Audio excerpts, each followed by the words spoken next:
नाज़रीन किराम अस्सलामु अलैकुम वरहमतुल्लाहि वबरकातुहू। आज एक बहुत अहम मसला लेकर के हम हाज़िर हुए हैं। आप ये देख रहे हैं हमारे मुआशरे में तरह तरह की बीमारियां पाई जा रही हैं। बीमारियां जिस्मानी भी हैं और बहुत सी ऐसी बीमारियां हैं जो रूहानी बीमारियां हैं, जिन बीमारियों को इंसान बीमारी समझता ही नहीं है। उन्हीं बीमारियों में से एक बीमारी है रिश्वत खोरी, घूस खोरी, जिसको इंसान बीमारी नहीं समझता, जबकि प्यारे आका सल्लल्लाहु ताला अलैहि वसल्लम इरशाद फरमाते हैं अर्राशी वल मुरतशी किलाहुमा फिन्नार, कि रिश्वत लेने वाला रिश्वत देने वाला दोनों के दोनों जहन्नमी हैं। और एक दूसरी हदीस पाक में इरशाद फरमाते हैं लाना रसूलुल्लाह सल्लल्लाहु ताला अलैहि वसल्लम अर्राशी वल मुरतशी, कि अल्लाह के रसूल सल्लल्लाहु ताला अलैहि वसल्लम ने सूद लेने वाले और देने वाले दोनों पर लानत फरमाई है। लानत का मतलब होता है अल्लाह की रहमत से दूर करने की नीयत, दूर करने की जब नीयत प्यारे आका सल्लल्लाहु ताला अलैहि वसल्लम फरमा रहे हैं, तो ये बताइए कि वो इंसान जो घूसखोरी में मुब्तला हो, रिश्वत खोरी में मुब्तला हो, तो फिर उसके पास रहमतें कैसे आ सकती हैं, जब आका ने इसको मलऊन करार दिया है। प्यारे आका सल्लल्लाहु ताला अलैहि वसल्लम की इस पर लानत है, तो एक मुसलमान के लिए यही काफ़ी है कि अल्लाह के रसूल इससे राज़ी नहीं है।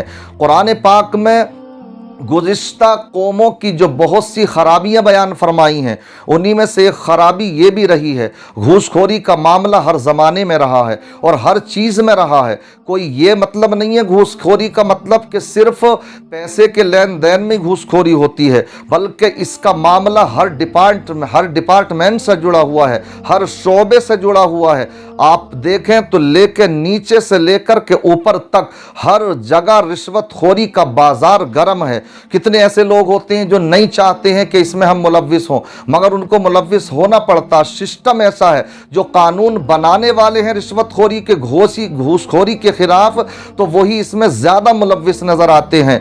इसलिए मैंने कहा कि लेन देन का मामला सिर्फ पैसे की शक्ल में हो, यही रिश्वतखोरी नहीं होती, घूसखोरी नहीं होती, बल्कि देखने में यह आता बड़े बड़े बंगले दे दिए जाते हैं, इसी तरीके से बड़ी बड़ी डीलिंगें हो जाती हैं।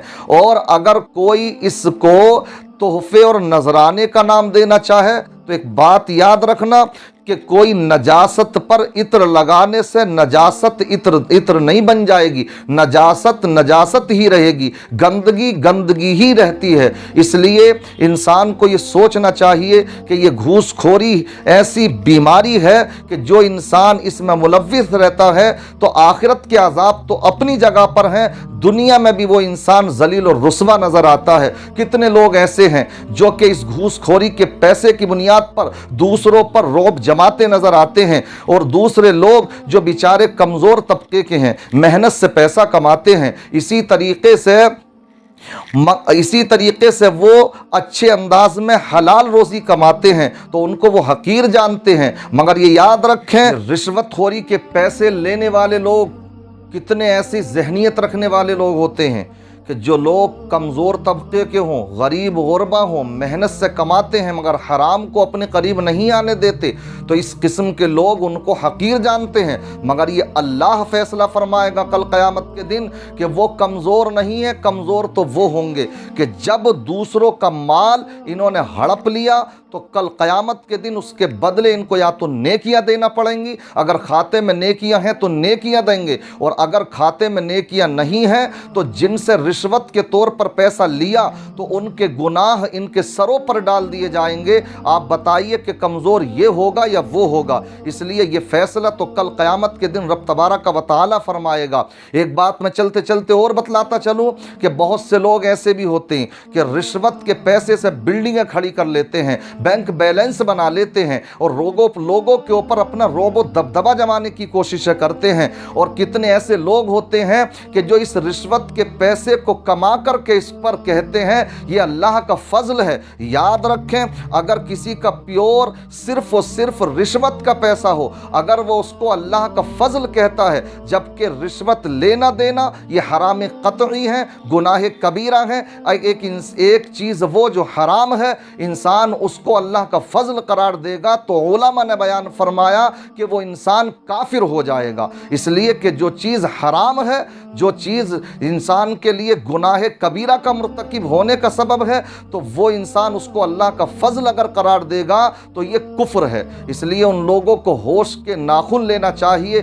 खुदारा ऐसा ना करें कि तुम कमाओ, तुम लोगों के खून चूसो और तुम्हें हिसाब देना पड़े, मज़े तुम्हारी औलादें भी लें। इसलिए ये याद रखो कि एक दिन मरना है, और जब मरना है तो हमें अल्लाह के हुजूर हाजिर भी होना है। इसलिए मैं यही कहूँगा कि जो मुसलमान भाई ऐसी हरकतों में मुलव्विस हैं, खुदारा अल्लाह का खौफ अपने दिलों में रखें और अपनी इस तरह की बीमारियों को दूर करें, इस तरह की नहूसतों को दूर करें। अल्लाह ने हराम में बरकत नहीं रखी है, अल्लाह ने हलाल में बरकत रखी है। अल्लाह से जैसी लो लगाओ, रब तबारक व तआला वैसे ही रास्ते बना देता है। अगर तुम हलाल तरीके से कमाओगे, अल्लाह से वैसी दुआएं करोगे, तो अल्लाह तबारक व तआला हलाल के रोज़ रास्ते तुम्हारे लिए खोल देगा। अल्लाह की बारगाह में दुआ है, अल्लाह ताला तमाम बुराइयों का खात्मा फरमाए और हम सब को अच्छे अमल की तौफीक रफ़ीक अता फरमाए।